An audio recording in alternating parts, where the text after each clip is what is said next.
이 시간에 우리 사랑다문교회 4주년 기념으로 준비된 리뷰 영상이 있다고 합니다. 4년 동안 우리 이충만 지사님이 꾸준하게 멋지게 영상을 만들어주셨는데 또 기대하는 마음으로 한번 영상을 보도록 하겠습니다.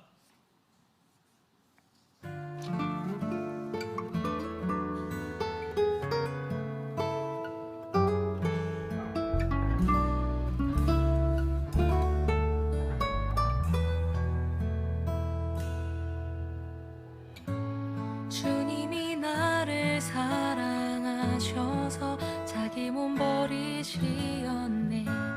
주님이 너를 사랑하셔서 십자가 달리셨네. 우리를 사랑하는 주님이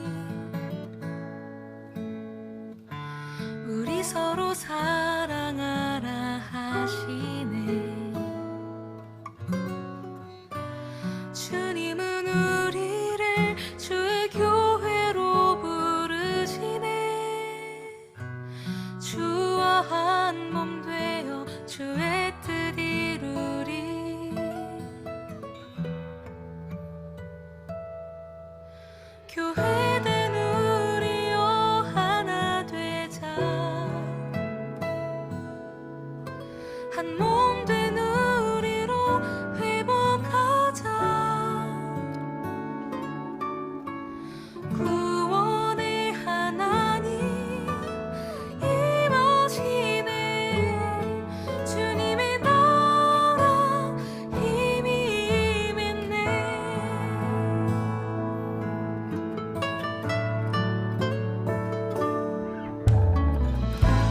주님이 나를 사랑하셔서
어제 제 아내가 우리 아들 은석이한테 우리가 4주년이 됐다고 이야기를 하니까 은석이가 막 너무 감동스러워하면서 그런 말을 했답니다. 1년 첫 1주년 됐을 때 그때 감동과 2주년 됐을 때 감동, 그때마다 감동이 너무 달랐대요. 그래서 그때 처음에는 그냥 한 사람 한 사람 여기 와서 같이 예배해 주는 것만 해도 너무 고마웠대요. 그 은석이가 그래, 초등학교. 근데 애가 다 그 1주년 때마다 이런 감격이 있었다는 거. 그래서 4주년 되어서 너무 감격스럽다고. 그래서 이런 감사와 감격이 우리 공동체 모두에게 다 있겠구나. 그럼 우리 마음을 우리 하나님 앞에 이 시간에 우리 감사의 박수로 들립시다. 네. 네. 우리 이 시간에 하나님 말씀을 찾겠습니다. 열왕기상 11장 1절에서 13절입니다. 열왕기상 11장 1절에서 13절까지의 말씀을 저와 여러분 한 절씩 교독하겠습니다. 제가 먼저 열왕기상 11장 1절을 읽겠습니다. 솔로몬 왕이 바로의 딸 외에 이방의 많은 여인을 사랑하였으니 곧 모압과 암몬과 에돔과 시돈과 헷 여인이라. 여호와께서 일찍이 이 여러 백성에 대하여 이스라엘 자손에게 말씀하시기를 너희는 그들과 서로 통혼하지 말며 그들도 너희와 서로 통혼하게 하지 말라. 그들이 반드시 너희의 마음을 돌려 그들의 신들을 따르게 하리라 하셨으나 솔로몬이 그들을 사랑하였더라. 왕은 후궁이 700명이요 첩이 300명이라 그의 여인들이 왕의 마음을 돌아서게 하였더라. 솔로몬의 나이가 많을 때에 그의 여인들이 그의 마음을 돌려 다른 신들을 따르게 하였으므로 왕의 마음이 그의 아버지 다윗의 마음과 같지 아니하여 그의 하나님 여호와 앞에 온전하지 못하였으니 이는 시돈 사람의 여신 아스다롯을 따르고 암몬 사람의 가증한 밀곰을 따름이라. 솔로몬이 여호와의 눈앞에서 악을 행하여 그의 아버지 다윗이 여호와를 온전히 따름같이 따르지 아니하고 모압에 가증한 그모스를 위하여 예루살렘 앞 산에 산당을 지었고 또 암몬 자손의 가증한 몰록을 위하여 그와 같이 하였으며 그가 또 그의 이방 여인들을 위하여 다 그와 같이 한지라. 그들이 자기의 신들에게 분향하며 제사하였더라. 솔로몬이 마음을 돌려 이스라엘의 하나님 여호와를 떠남으로 여호와께서 그에게 진노하시니라. 여호와께서 일찍이 2번이나 그에게 나타나시고 이 일에 대하여 명령하사 다른 신을 따르지 말라 하셨으나 그가 여호와의 명령을 지키지 않았으므로 여호와께서 솔로몬에게 말씀하시되 네게 이러한 일이 있었고 또 네가 내 언약과 내가 네게 명령한 법도를 지키지 아니하였으니 내가 반드시 이 나라를 네게서 빼앗아 네 신하에게 주리라. 그러나 내 아버지 다윗을 위하여 내 세대에는 이 일을 행하지 아니하고 네 아들의 손에서 빼앗으려니와. 함께 읽겠습니다. 오직 내가 이 나라를 다 빼앗지 아니하고 내 종 다윗과 내가 택한 예루살렘을 위하여 한 지파를 내 아들에게 주리라 하셨더라. 아멘. 오늘도 말씀으로 우리에게 찾아오시는 주님 꼭 만나기를 축복합니다. 여러분, 남편과 아내가 좀 이렇게 결혼 생활을 해보면 부부가 서로를 향한 마음이 계속 한결같습니까? 아니면 세월이 가면 서로를 향한 마음이 변하는 것 같습니까? 변합니다. 남편은 한결같다 그러고 아내는 변한다고. 네, 너무 솔직한 재미있는 이야기를 해주죠. 근데 대부분은 신혼 때는 어떻습니까? 그죠? 하늘의 별이라도 따다 줄 기세죠. 근데 이제 결혼 후 10년 뒤, 20년 뒤, 30년 뒤, 40년 뒤, 이 마음이 한결 같을 수도 있고 흔들릴 수도 있고, 그러면서 다시 또 마음을 돌이키기도 하고, 결혼할 때는 이 사람 아니면 안 될 것 같아 결혼했는데 살아보니까 이 사람만 아니면 될 것 같아. 아니면 살아보니 이 사람 아니면 나 같은 사람 어쩔 뻔했나. 이럴 때 아멘을 하면 점수를 따는데 하시죠. 찬스를 줄 때 아멘 하셔야죠. 부부 관계만이 아니라 여러분 친하고 가까운 사이에서도 서로를 향한 마음이 더 깊어질 수 있고 더 나아지는 분도 있지만 예전과 같지 않을 때도 있습니다. 부모와 자녀 관계는 어떻습니까?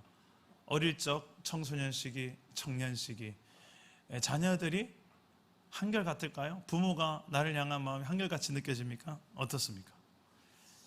요즘 저희 집에 아이들이 이제 사춘기를 접어들어서 제가 한 번씩 마음이 좀 서운할 때가 종종 있습니다.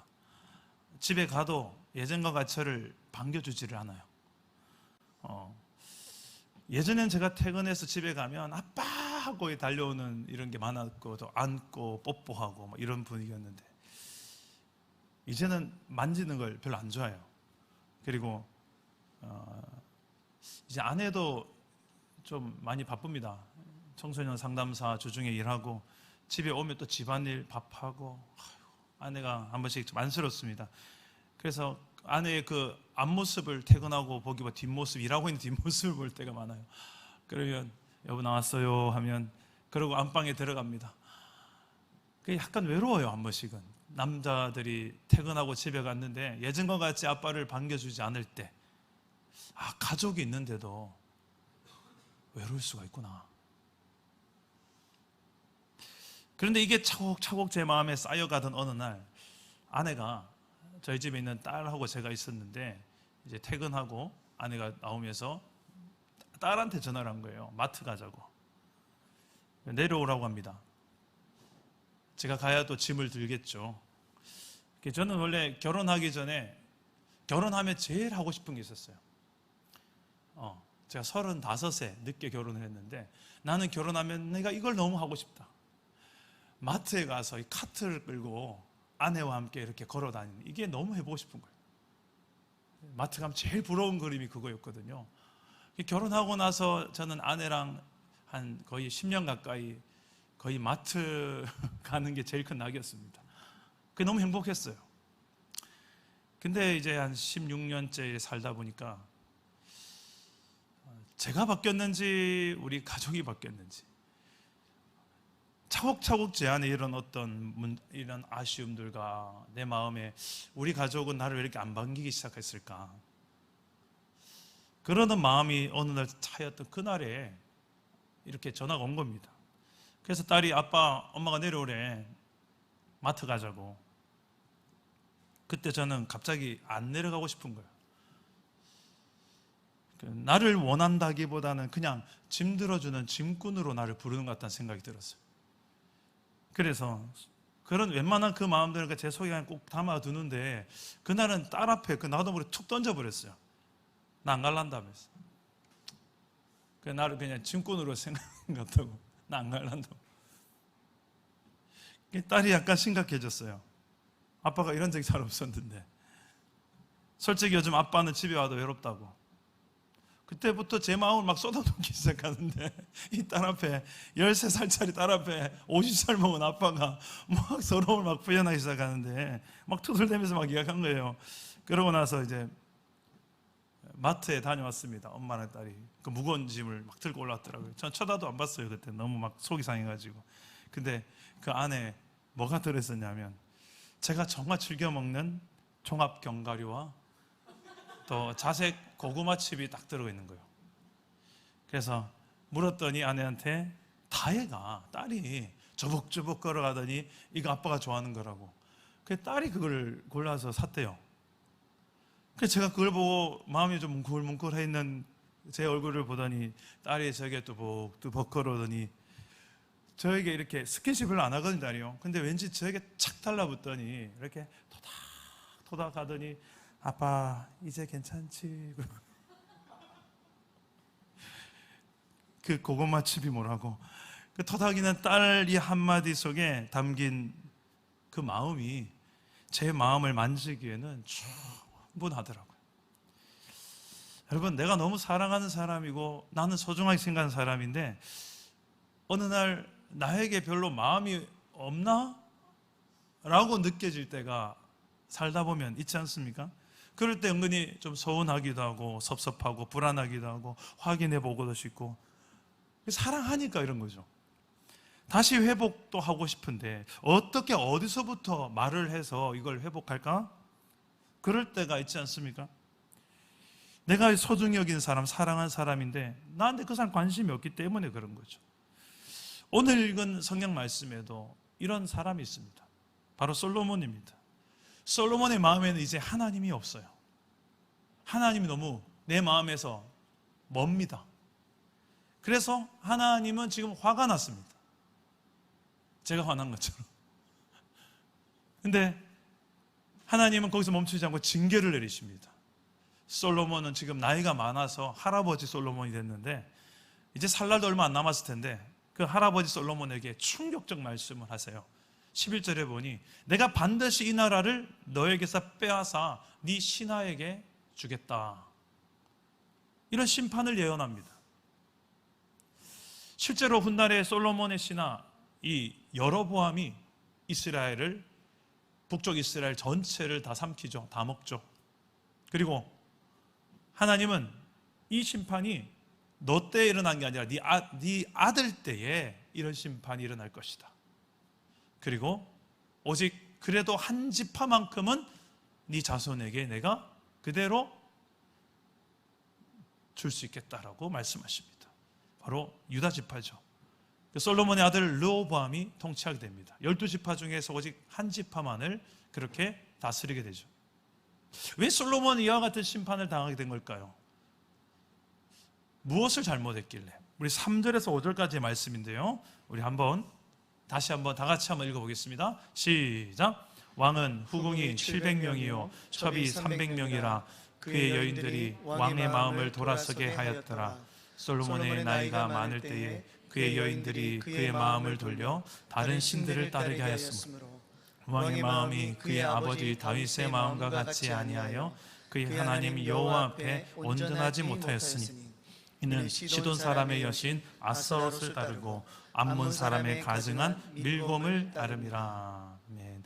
자, 솔로몬이 나이가 많아졌습니다. 솔로몬의 마음이 근데 더 이상 하나님께 두지 않습니다. 다른 신들에게 마음을 두기 시작했어요. 어떻게 이런 일이 일어날 수 있죠? 솔로몬은 왕으로 처음 세워졌을 청년 시절에 하나님을 정말 사랑했던 왕이었습니다. 성전 건축도 그런 하나님을 위해서 성전 건축을 했다고 기록되어 있어요. 그래서 무려 7년이라는 세월을 거쳐서 하나님의 성전인데 하나님이 거하시는 곳이 될 텐데 대충 적당히 할 수 없다. 그래서 제대로 짓기 위해서 그 7년이나 세월 동안 마음과 힘을 다해서 성전 건축을 하죠.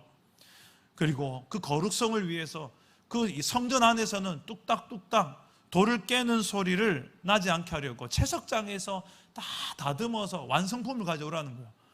그 정도로 그 성전은 거룩한 것으로 구별돼야 된다라고 하나님을 향한 그의 마음이 여러 군데 나타나요. 그리고 솔로몬은 하나님 앞에 제사를 드릴 때도 전무후무한 제사를 드리죠. 1,000마리의 제물을 하나님 앞에 올려드립니다. 이게 다 솔로몬의 마음이에요. 그 하나님 그 마음을 받으시고 솔로몬을 향해서 이렇게 말하죠. 내가 뭐 해줄까? 뭐 줄까? 소원을 말해봐. 그때 솔로몬은 부귀영화를 구하지 않고요, 온 세계를 다 내게 주십시오라고 말하지 않고요, 내게 맡겨진 이 왕의 사명을 더 잘 감당할 수 있도록 듣는 마음을 주시옵소서, 지혜를 주시옵소서, 지식을 주시옵소서, 이런 것을 구합니다. 하나님은 그 요구에 응해서 당연히 넌 지혜도 주고 그 외에 부귀영화도 다 주겠다. 여러분, 한마디로 솔로몬은 어떻게 해서든 하나님 앞에 잘하고 싶었던 사람이었습니다. 그랬던 청년 시절 솔로몬 왕이 이제 늙었는데 변질되고 타락하여서 그의 마음에 하나님이 아니라 우상이 가득한 거예요. 본인만이 아니라 그를 따르는 모든 이스라엘 백성들도 함께 우상 숭배를 합니다. 지도자의 타락이 그래서 무서워요. 게다가 온갖 이 우상을 숭배할 수 있는 장르를 만들어줍니다. 어디에다가 그런 신전, 산당을 만드냐면 예루살렘 성전이 있는 그 바로 맞은편에다가, 그 앞산에다가 우상단지를 숭배하라고 터를 만들어주는 거예요. 허가를 내주는 거예요. 그렇게. 이런 본인만이 아니라 이스라엘 온 땅을 다 우상 숭배 도가니로 만드는 이 변질된 왕 솔로몬, 왜 이런 우상 숭배에 솔로몬이 빠졌을까? 하나님을 향한 사랑과 이 마음이 어떻게 우상에게 다 빼앗겨 버리게 된 걸까요? 솔로몬은 하나님보다 더 좋아하고 의지하게 된 것이 생겼는데요, 그게 뭔지 우리 8절에 말씀합니다. 우리 8절 다 같이 한번 읽어봅시다. 함께 읽겠습니다. 시작.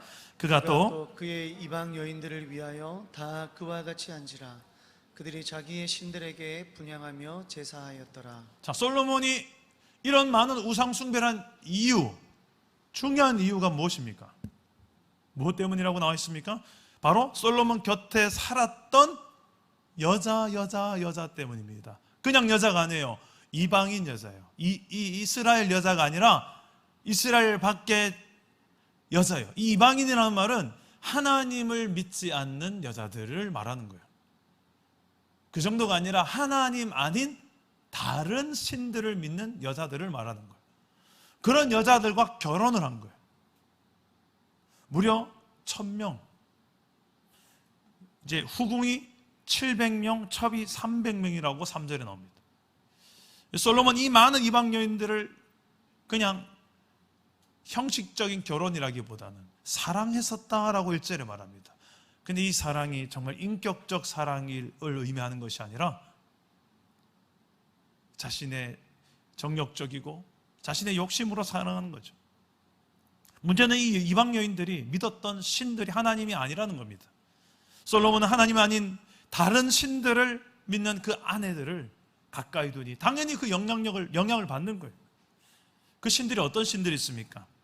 5절 말씀 이하에 쭉 그 신들의 이름이 나오는데요, 먼저는 시돈 사람이 믿었던 여신 아스다롯, 암몬 사람들이 믿었던 신 밀곤, 그리고 모압 사람들이 믿었던 신 그모스, 암몬 사람들이 믿었던 몰록. 그럼 솔로몬의 첫 아내도 이집트 왕의 딸입니다. 공주입니다. 왜요? 그 당대 가장 강대 국가가 이집트였거든요. 뭔가 세상 나라의 원리인 힘의 원리를 솔로몬도 영향을 받았던 거예요. 어떻게 해서든 이스라엘이 강대 국가가 계속 유지돼야 될 텐데, 그러려면 수단과 방법을 가리지 않고 어떻게 해서든 강대 국가가 되기 위해서 이스라엘 백성 여자가 아니라 힘의 논리를 따라서 이집트의 공주와 결혼을 한 거예요. 당연히 이집트의 공주도 그냥 왔을까요? 그 당대에 가장 우상이 많았던 것이, 많은 신들을 믿었던 것이 이집트였거든요. 근데 거기 있는 공주를 데려왔으니 당연히 이런 우상에 대한 영향을 많이 받았을 것입니다. 어떻게 하다가 이 지경이 됐을까?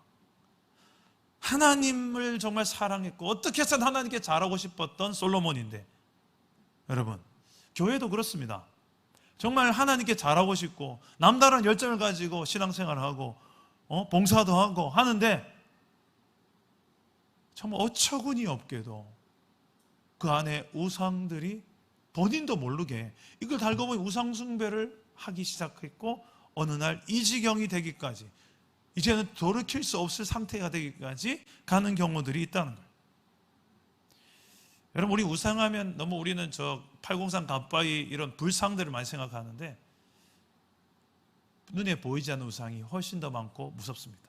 그 중에 가장 큰 것은 나예요. 내가 우상이 될 때가 많아요. 십계명에도 보면 너를 위하여 우상을 만들지 말고, 우상의 본질이 그 우상 단지 이게 뭔가 이게 우상이 아니고요, 너를 위하여. 그러니까 내가 우상을 만드는 거예요. 더 정확하게 말하면 그 우상의 본질은 나예요.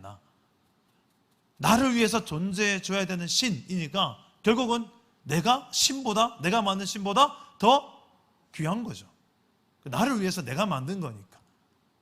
우상의 본질이 그래. 세상의 모든 하나님의 다른 우상들이 다 그래요. 나 잘 되려고 믿는 거지 뭐. 복 주세요. 그런데 성경에 나타난 하나님 절대 그렇지 않습니다.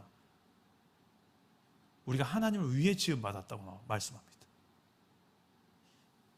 여러분, 솔로몬 이거 잘 알았을 텐데 왜 이 지경이 됐을까요? 우리의 삶에도 어쩌면 이 질문을 해봐야 될 성도님이 있을지도 모르겠습니다. 어쩌다가 이 지경이 됐을까? 그래도 청년 시절 하나님을 참 많이 사랑했었는데 어떻게 해서든 하나님을 위해 살고 싶었고, 그래서 결혼도 그렇게 했었고, 세월이 흐르면서 애 놓고 세상 속에서 각박하게 살다 보니까 언제부터인지 내 마음이 점점 더 하나님께는 좀 형식화되어져 가고, 그냥 어쩔 수 없이 이건 해야 되니까 어쩔 수 없이 하는 정도로만 그냥 하고, 솔직한 내 마음은 내가 아는데 하나님께 그렇게 썩 많지 않고, 내게 주신 사명 이런 거는 더 너무 부담스럽고 솔직한 내 마음은 내가 아는데 내가 어디 콩밭에 어디에 가 있는지, 내가 정말 하고 싶은 건 뭔지, 내가 정말 즐거워하는 건 뭔지 내가 아는데 그게 하나님이 아니라는 것, 그게 하나님의 뜻, 사명도 아니라는 것. 오히려 내 마음은 TV에 드라마 프로그램이 있고 세상에 내가 즐기는 것들이 있고, 그러다 보니 자꾸만 예배가 뒷전으로 밀리고, 그러다 어느 날 온라인 예배를 이제 선택하게 되고, 온라인 예배도 이제 실시간에서 녹화로 바뀌기 시작하고, 녹화 방송도 이제 일요일이 아니라 월요일 날, 화요일 날, 수요일 날, 그러다가 어느 날 한 주를 그냥 예배를 그냥 빼먹고, 점점 하나님과 멀어지는 증세가 예배를 통해서 드러나죠. 우리의 삶에. 가정 예배? 우리 가정에 사라진 지 오래고 이제는 어색하고 아예 시작도 못하겠고, 성경은 일주일 내내 읽지 않아서 저 차 뒷좌석에 있고, 제가 지난 주일에 설교를 하고 성경에 대한 이야기 했더니 마치고 나가는 남자 지사님 한 분이 목사님 오늘 설교 너무 찔렸어요 그러는 거예요. 왜 했더니 제가 그렇거든요. 주일날에 성경책 찾는데 어딨노? 한참을 찾는다는 거예요. 그 정도로 일주일 내내 솔직히 우리가 성경을 덮어놓고 그냥 신앙생활 한다고 살아갈 때가 얼마나 많습니까? 양육훈련, 당연히 쉬는 것을 선택한 게 당연하지 라고도 생각하고, 전도 고개를 그냥 절레절레, 난 아니야, 전도는 내 사명이 아니야, 태신자 작정, 그거에서 뭐하게, 이젠 작정만 하는 것도 지쳤다. 어차피 난 전도 안 할 거니 내가 아니까, 어차피 내가 전도해봤자 그 사람 꿈쩍 안 할 것을 내가 안다. 그리고 내 삶은 너무 여유가 없어, 바빠, 힘들어, 피곤해, 내 코가 석자야 등등, 그러면 점점 더 하나님과 그의 뜻, 사명 이런 것들은 점점 더 멀어져 가는 거죠. 그러면서 그렇게 굳어지는 거예요. 화석화되는 거예요. 그러면서도 여유 없다면서도 내가 좋아하는 드라마는 얼마나 잘 챙겨보는지, 넷플릭스하고, 그러면서도 내가 좋아하는 건 다 합니다.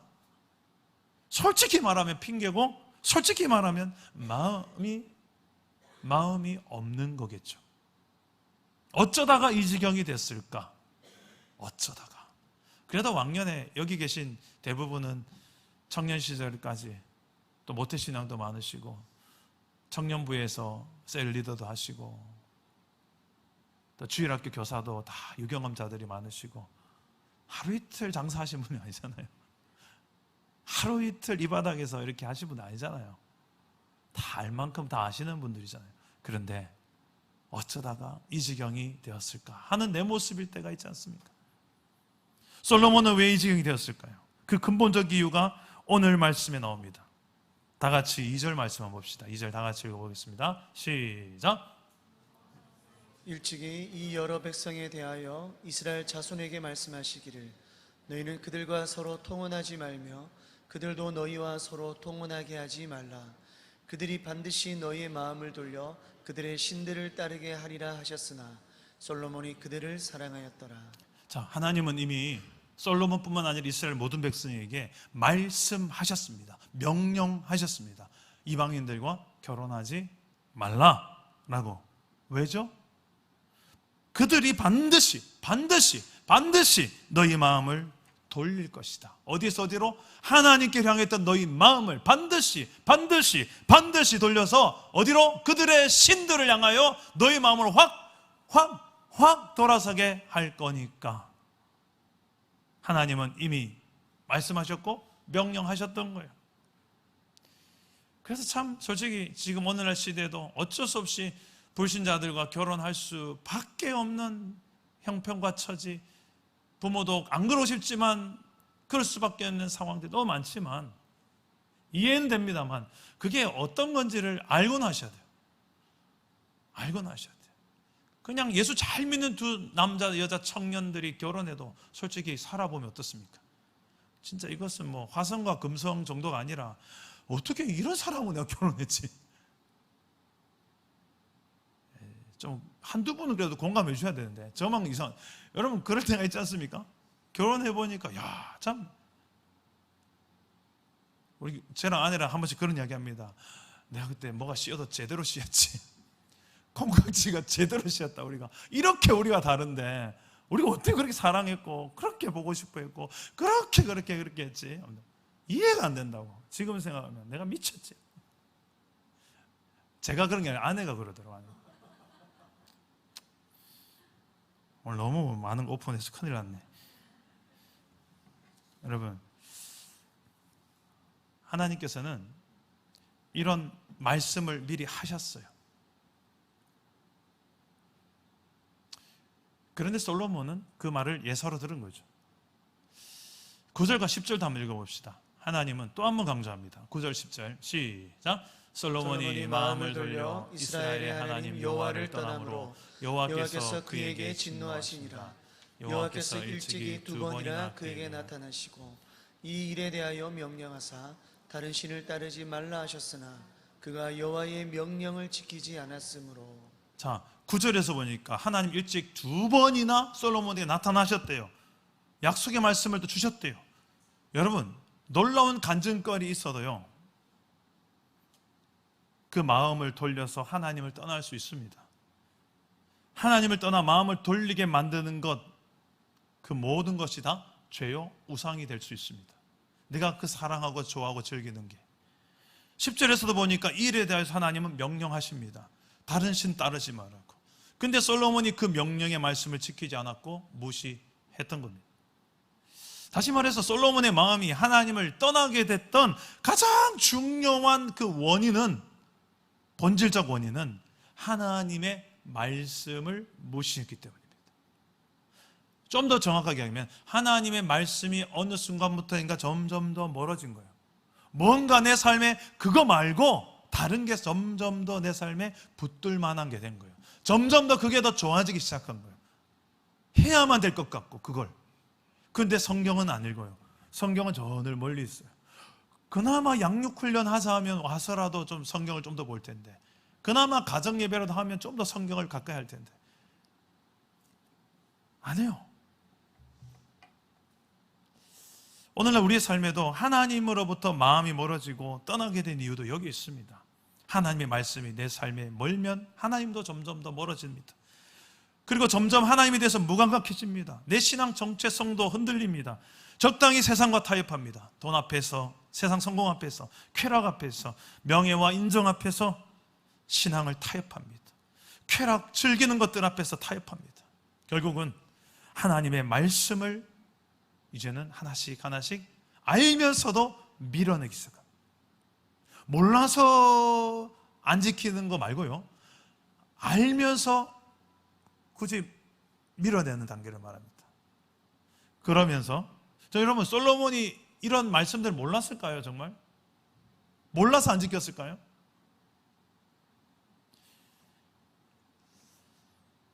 나아가서 솔로몬은 하나님이 싫어하는 것을 사랑하게 됩니다. 싫어하는 걸 사랑한다. 여러분, 아내가 싫어하는 걸 남편이 사랑한다고 해봤어요? 남편이 싫어하는 걸 아내가 사랑한다 생각해 보세요. 그것도 1000명씩이나. 솔로몬은 어떻게 보면 수많은 우상 숭배 이전에 1000명의 이방 여인과 결혼한 불순종의 죄가 있었고, 그 이전에 하나님의 말씀을 무시하고 점점 더 밀어내는 작업들이 분명히 있었을 것입니다. 이게 어떻게 보면 더 죄의 본질적인 부분이에요. 그 하나님 말씀에 대한 우리의 태도, 점점 더 밀어내고 부담스럽고, 그냥 그게 다 하나님에 대한 부담이죠. 여러분, 지금 하나님 말씀이 내 삶에 가까이 있습니까? 아니면 가까이 하기에 너무 먼 당신입니까? 왜 하나님 말씀 멀리 두고 살까? 여러 가지 이유가 있겠지만 하나님 말씀보다 솔직히 더 좋은 게 많기 때문입니다. 보암직하고 먹음직하고 왠지 나를 지혜롭게 할 만큼, 나를 좀 더 빨리 성공하게 해주고 뭔가 나를 돋보이게 할 만큼 그런 지혜로운 뭔가가 자꾸만 내 눈에 보이죠. 현대판 선악과죠. 그런 게 자꾸 말씀보다 좋은 게 보이는 거예요. 아무리 좋은 영적 체험이 있어도요, 막 나는 막 삼층천을 보고 막 방언 통역 막 이런 거 해도 말씀 없으면요, 이 성경에 말씀 없는 수많은 체험은 아무 의미가 없습니다. 오히려 비행기가 잘 날아다녀도 발통이 없는 비행기와 같아요. 붕붕 날아다니는데 위험하기만 하지 착륙이 안 되는데, 말씀 없는 신앙 상태가 다 그거예요. 여러분, 그리고 이 말씀을 왜 가까이 해야 되냐면, 말씀이 채워지는 만큼 나는 세상의 유혹에 대한 면역력이 생깁니다. 반대로 내 안에 말씀이 멀고 가까이 없는 만큼 우리는 면역력, 영적 면역력이 떨어져요. 그래서 처음부터 흰색, 백색 중에, 검은색과 흰색 중에 검은색은 죄, 흰색은 선이라고 한다면, 사탄은 대놓고 검은색을 우리에게 먹으라고 하지 않습니다. 회색을 갖다 놔요. 회색을. 근데 이걸 회색을 탄 거다 먹으면 안 된다 라고 우리가 분별해야 되는데, 그 분별한 기준 자체가 말씀이 없을 때는 분별이 안 되는 거예요. 하나님의 음성, 뜻을 분별을 못하는 거예요. 이 말씀은 우리가 충분히 지키라고 주셨는데 지킬 수 있으니까 주신 거예요. 한마디로 어렵다고 하는 것, 다른 것은 그보다 훨씬 있는 건 다 잘하시면서 하나님 말씀 정말 여러분 어려워서 안 합니까? 아니면 아예 마음이 없는 건 아닌가요? 그보다 더 힘든 일들도 우리는 다 할 때가 얼마나 많은데, 중요한 것은 우리 마음이에요. 복음의 씨앗에는 문제가 없습니다. 복음을 받는 마음의 땅이 문제가 될 때가 많아요. 깨닫고 지켜 행하는 땅이 되면, 내 마음이 좋은 마음이 될 때는 30배, 60배, 100배의 결실을 맺어서 내 삶에 하나님의 나라가 풍성하게 경험되게 될 줄 믿으시기를 바랍니다. 분리개척 4주년 기념 예배를 오늘 드리고 있습니다. 지난 4년을 뒤돌아봤을 때 우리는 이 질문을 해야 될 거예요. 얼마나 사람이 많아졌나? 얼마나 예산이 늘어났나? 빚 다 갚았나? 그런데 관심보다는 가장 1순위의 관심이 저는 이거라고 생각합니다. 나는 얼마나 하나님과 가까워졌나? 나는 얼마나 하나님의 말씀과 더 가까워졌나? 아니면 더 멀어졌나? 하나님보다 더 좋아하는 것들이 많이 생겼나?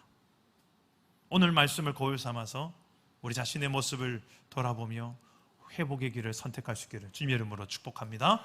우리 말씀 생각하며 우리 함께 찬양하고 기도하겠습니다. 내가 주인 삼은 모든 것 주 앞에 내려놓고 오직 주님을 사랑합니다.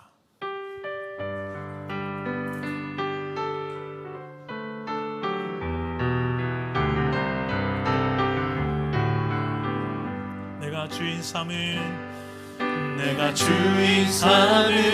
모든 것 내려놓고 내 주 대신 주 앞에 나가, 내가 사랑했던 모든 것 내려놓고 주님만 사랑해. 내가 주인 삼은 모든 것, 내가 주인 삼은 모든 것 내려놓고 내 주 대신 주 앞에 나가, 내가 사랑했던 모든 것 내려놓고 주님만 사랑해. 주 사랑 거친 풍랑에도 이쁜 바다처럼 나를 잠잠케 해. 주 사랑 내 영혼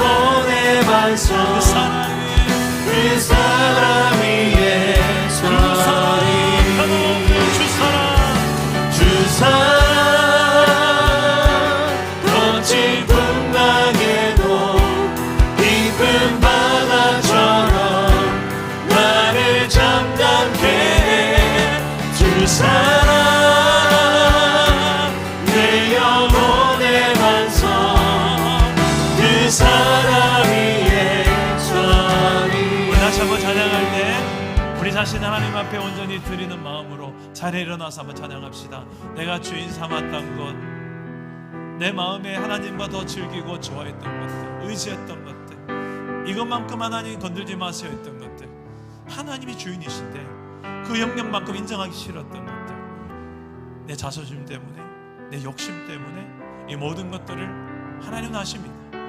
그 하나님 앞에 이 시간에 그럼에도 불구하고 하나님은 나를 소중하다 하시고 또 난 널 사랑한다 말씀하시는 그 사랑 앞에 우리의 마음의 고백을 드리면서 우리 시간에 다시 한 번 더 이 찬양으로 나아갑시다. 내가 주인 삼은 모든 것, 내가 주인 삼은 모든 것 내려놓고 내 주 대신 주 앞에 나가 내가 사랑했던 모든 것 내려놓고 주님만 사랑해. 주 사랑 변함없는 주 사랑 거친 풍랑에도 이쁜 바다처럼 나를 정답게 해. 주 사랑 내 영혼의 반석 그 사랑 위에 주 사랑 나를 향한 주 사랑 주 사랑 거친 풍랑에도 이쁜 바다처럼 나를 장갑게 주 사랑